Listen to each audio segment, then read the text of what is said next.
দ্রুত সম্ভব নির্বাচনের দাবি জানিয়ে আসছি।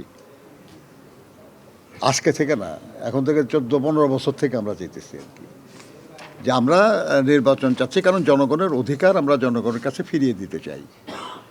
তার ভোটের অধিকার তাদেরকে দিতে চাই, এবং সেই অধিকার প্রয়োগ করে যেন তারা নির্ধারণ করতে পারে যে আগামী দিনে রাষ্ট্র পরিচালনার দায়িত্ব কে পাবে।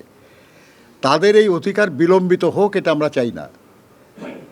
সেই জন্য আমরা খেয়াল করেছেন যে আমাদের অ্যাক্টিং চেয়ারম্যান সাহেব এইভাবেই আলোচনা করেছেন, আমাদের দলের পক্ষ থেকে এইভাবে আলোচনা করা হচ্ছে, এবং আমরা এখনও বলছি যে আমরা যথাসময়ে নির্বাচন হোক, যেটা ঘোষণা হয়েছে সেই অনুযায়ী, এবং সে কারণে যখন তফসিল ঘোষণা করার কথা, এটা যদি বিলম্বিত করার কথা বলি, তাহলে তো নির্বাচন বিলম্বিত করার কথা বলা হবে।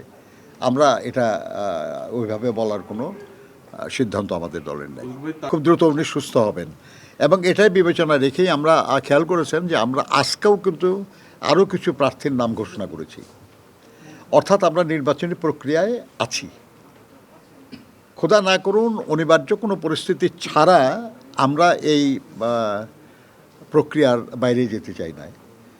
উনি দ্রুতই সুস্থ হয়ে আমাদের মাঝে ফিরে আসবেন, এবং এসে উনি এই প্রক্রিয়ায় যুক্ত হবেন ইনশাআল্লাহ।